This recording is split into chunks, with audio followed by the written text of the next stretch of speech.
So one of the things that I was thinking about as of late is like if Tony Khan, and this is like the truth, I think if Tony Khan, the more that Tony Khan does bad from a business decision standpoint, like treating talent and like holding them captive, not captive, that's not really fair, but like holding them in AEW, adding on contract time. I think he's just. I think when you add that, your product already has a reputation of being pretty sour right now. Like I don't really care what the bots on Twitter say. I think everybody kind of overwhelmingly knows and agrees that AEW isn't the same. I think everybody knows. And it's not because we don't love the talent, but we don't love the way talent are being utilized. And I think the more that Tony Khan holds Ray Phoenix and holds certain talent and Ricky Starks and whatever it may be, the more that he's keeping people at home and not utilizing them instead of just letting them free, I think it hurts AEW overall even more because now we're getting into Vince McMahon territory where Vince McMahon held Mustafa Ali and then also, by the way, held Brody Lee. And he held talent there that were unhappy. And then, by the way, your show fucking sucks. So now, not only does your show suck, but now you're the fucking loser ass company that's like, you know what? It don't matter to me. Stay home. I don't know. I'm just having this crazy thought. And I'm starting to realize more and more, the more that WWE keeps going up this roller coaster of just success and more success. And then you bring in Penta and you start bringing in more names and you start booking people better. And you know what's really going to kill AEW? The one thing that they have over WWE is the fact that they have zero limitation on how people wrestle in that company. Zero limitation. People go out there and do the most craziest shit in that wrestling ring. The only thing that hasn't killed them yet is the fact that WWE hasn't said, you know what, guys? We're going to go out there. I want 10-star bangers every single match. Dave Meltzer's going to talk about us. But you know damn well if Triple H says, guys, you know what? We do want to focus a little bit more on the in-ring. We want, this and this and this. And you know what? We're going to try some death matches too. We're going to try some of this stuff. You don't think that ultimately kills AEW? And by the way, let me be very clear. When I say kills AEW, I'm not talking about going out of business. Tony Khan and his pops, they got money. It's fine. They're going to be fine. They're going to be good. But I'm telling you right now, those sickos are going to become Fed sickos real quick if WWE was like, hey, you know what? Every fucking week, Texas Death Match, Casino Battle Royale, Gauntlet Match, this and that. If WWE was just doing this thing where all they did was put their top stars on weekly TV, how crazy is it that Roman Reigns doesn't need to wrestle every week? But in AEW, their top stars need to be wrestling every single week. And they're still not drawing bigger attendance and bigger numbers. Roman Reigns was carrying the company for 4 years. Excuse me. He was carrying the company for 4 years, and he didn't even need to wrestle every week. WWE's brand was enough to say, hey, we could still put asses in seats, and we could do it without our world champion. Okay, so let me tackle this real fast, because, yes, I agree with your statement 100%. I do give AEW a little slack years ago, thinking back at a time where they were a new company. They needed all those stars to be there. They had to show what they were capable of. But now, 6 years in, you do have to question things like, where are things going wrong in AEW? What is the main problem here? And the main problem is that there's numerous problems, if that makes any sense. Always has been. It's numerous problems that have just completely destroyed the quote-unquote aura that this company once had, and it no longer feels like the company that it once was, kind of like you talked about in the beginning with the Cody Rhodes and Cody Rhodes' vision. That was the vision that we all fell in love with. Truth be told, as soon as Cody left, that's when the vision died. They just covered it up with CM Punk there for a little bit, and that's what you get. You know what I'm saying? This is the outcome. No vision, no planning, issues on top of issues on top of issues without fixing them. Yep. How do you compete with the WWE when they're listening to people and seriously, like WWE's listening to their fans? Crazy. I for so many freaking years of my life, I remember feeling disrespected as a viewer. And like bitching, moaning, complaining. Our intelligence was being insulted on a weekly basis. I never in a million years expected that from frickin' Tony Khan. Never. And the sad reality is, like, I love professional wrestling, and I've said this so many times, like, the in-ring stuff is just simply not enough to get me, like, super excited. But I can tell you right now, That is all that AEW has to offer right now. That's all they have. It's only the in-ring stuff. The minute that Triple H, and trust me, we saw Penta do his moves. His moveset wasn't that stripped down. We've seen it.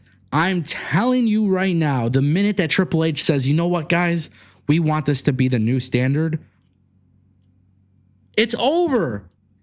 It's over.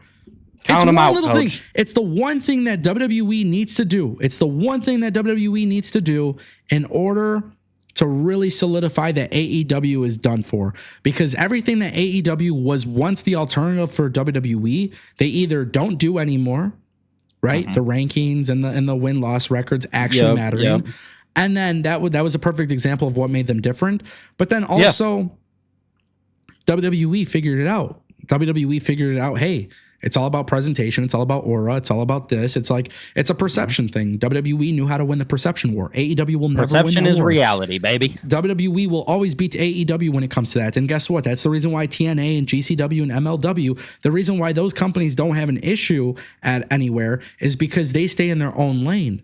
They're outside of that bubble. But when AEW brings in all these top names, and you got fucking Adam Copeland being Cope, and like the dude, I love Edge. He's my favorite wrestler of all time. He's the first wrestler I met. It's cringy. Like, I see this company and I'm like, this guy's not even the fucking life and body and soul of AEW. And he's going up against Jon Moxley, and he's going up against the Death Riders. AEW couldn't establish a babyface for years that was that good. To come into the company and blood, sweat, and tears, you couldn't build anybody up? No, man. Because I can think of numerous names that you could have built up in that company. Oh, there's a million guys you could have done it within that company. But guess what? Issues on top of issues. That's what happens when you don't put people on TV consistently. That's what happens when you're like, hey, I got a new action figure and I want to play with this one instead of this one. Crazy. Listen, I'm telling you right now, the one thing that WWE needs to do, just let people wrestle more. We saw it last night on Raw. We saw it. Lyra and Dakota were wrestling. Damian Priest and Finn Balor were wrestling their ass off. We obviously saw it with Penta and Chad Gable. We saw it with Ludwig Kaiser and Sheamus. You know, the thing is, when WWE offers that kind of experience where, hey, like, we're going to let these people wrestle. There was a time, brother, when women got to be on TV for 30 seconds and they couldn't wrestle. And Lyra Valkyria and Dakota Kai are being given time to go and win the Women's Intercontinental Championship. And guess what? It felt like a big deal. And a great match, too. Why? Because they built people up properly. Anybody could have won. It could have been Dakota Kai who won. It could have been Lyra Valkyria. There's no wrong choice, just like Mia Yim and Chelsea Green. But there then for some reason, and that's why I say it's all about the decision making. You can't be putting people in matches. They can't be losing. And they did it right. It got to the point where this company fucking finally got it right. WWE has finally understood what it's all about. Building talent up. It's crazy to think that years ago when Triple H did take over, we thought things were going to happen like very quickly. Yeah. And it was crazy how it just felt like everything was happening at the times where they were supposed to. Nothing felt forced. It was all gradual. Well, you know what I'm saying? Constant growth. What people don't understand, but I'll go back and find my live streams where I said it. Mm-hmm. That when Triple H, it was kind of mixed up with Triple H and Vince still in power, what's really happening, whatever. Yeah, I was telling people flat out, I'm like, this is the reconditioning era. WWE has to recondition. Triple H has to recondition to you who talent are, what they're doing, how this WWE product is moving forward. Everything was slow burn. And now Triple H figured it out because look at everybody. Everybody fucking benefits. Has there been a talent in WWE TV to look like shit in the last year? No. I can't think of one. I can imagine some people would disagree with that statement, but I can't think. Let them disagree. Show me an example of somebody who really looked bad. I'm not talking about taking a pinfall. I'm talking about got into obscurity. Genuinely looking bad. Right. Who did they build up and then bury them? Phenomenal Ace says Andrade has been booked like shit. Really? I thought having a best of 7 banger matches with Carmelo Hayes is pretty freaking awesome. As Andrade won a title. A title doesn't mean anything right now. Oh my God. It genuinely does not. Championship belts in a predetermined sport. I said that yesterday. Who the fuck cares, dude? Come on. Championship belts in a redetermined sport really make or break somebody being buried or not? And then BTC Blizzy here says Carmelo Hayes. Insane. Carmelo Hayes looks like shit. Come on, bro. I swear to God, I love professional wrestling so much. Okay, Anthony Oderwald, thank you very much. There's the answer. Kiana James. And by the way, that's a gray area because of injury reports, which is a possibility. I don't know if it's true or not. But if she's not injured, then yeah, that works. Maybe one talent since being brought up. Yeah, I mean, okay. Again, if you're going to get down to the nitty-gritty of it, like I said, some people will disagree. But when you think about the long spectrum in this list here, there's not many people. There's just not. Yeah.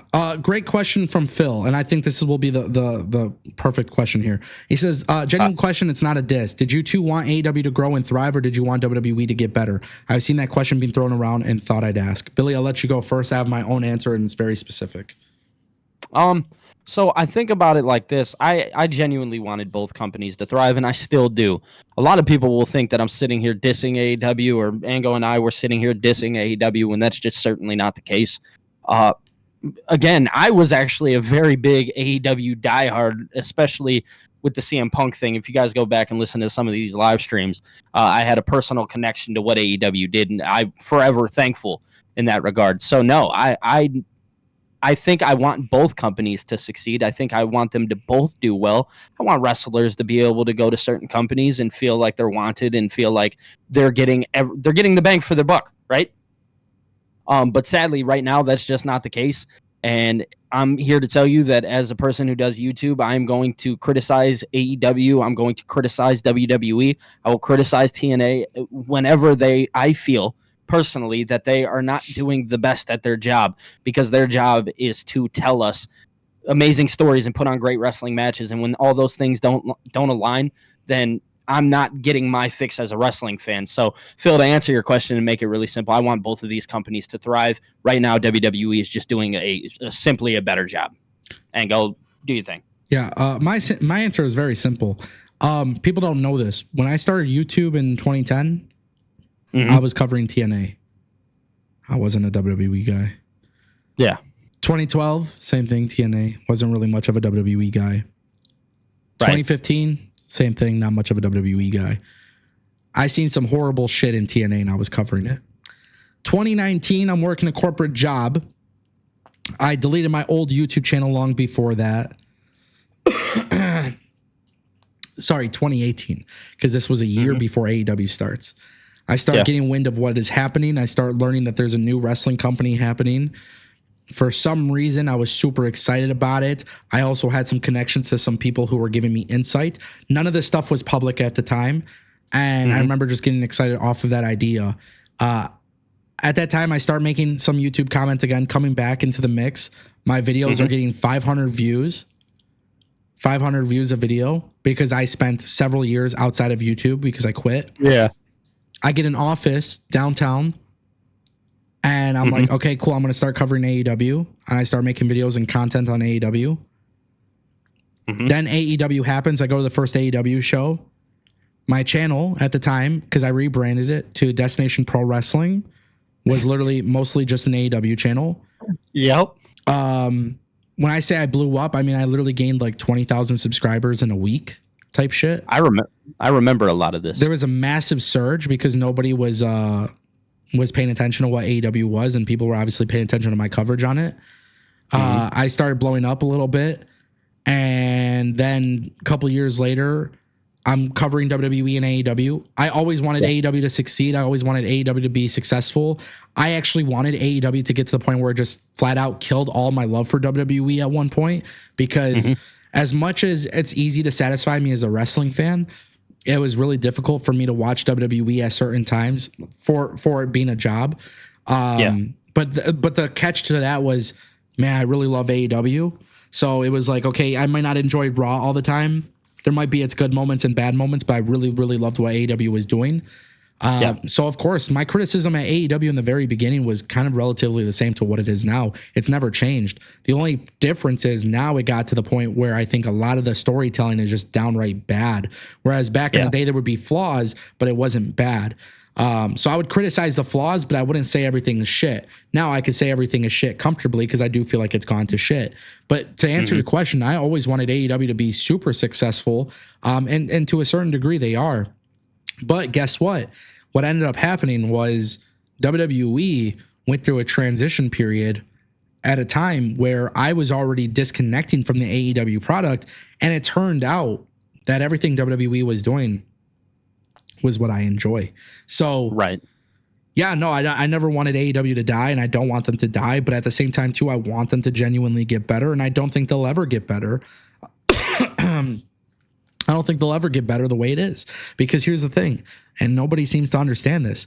When we criticize something, critique, yeah, I tell you guys flat out in my videos what I want to see different. I want more layers to stories. I want characters to be on TV weekly. I'm not asking for the fucking pyramids to be moved. I'm not asking for the moon and the stars. Yeah, like I'm asking, hey, like you have my favorite wrestler on TV. Just utilize him better. Yeah. Utilize him better, and it's subjective, and I get that. It's subjective. But at one point, it felt like AEW was catering to me. And I mean, I used to talk about it all the time back then too. AEW's win-loss record, I always used to say, I'm like, it's been tried several times in professional wrestling. It's probably not going to work, but I love the fact how they're doing it. Sure enough, I would look at it and be like, okay, this person won this week. This week they didn't win. Why are they the number one contender when they have more losses than win? Like, there was flaws. I always counted out the flaws, and that always pissed me off because I don't like my intelligence being insulted. And people need to remember, Vince McMahon wasn't insulting intelligence as much. He was, but he wasn't. Vince McMahon just outright told terrible fucking stories. So yeah, no, he sucked. I mean, there was no getting around that. I remember, I'll never forget, we did a Raw review. We were talking about Ezekiel Raw after WrestleMania, and I remember being like, that was the only good thing I liked. And everybody was talking shit. I was like, I mean, listen, everything else on the show, I mean, it made sense. It just sucked. But the Ezekiel thing, for some reason, it popped me. So that was always your thing, too. That was always your thing talking about wrestling back then, is that you would say, like, no, I mean, it lines up, and somewhere along the line, it makes sense. It doesn't mean it's good, though. Yeah, exactly. And now I feel like everything is just pretty much garbage. So hopefully that answers your question.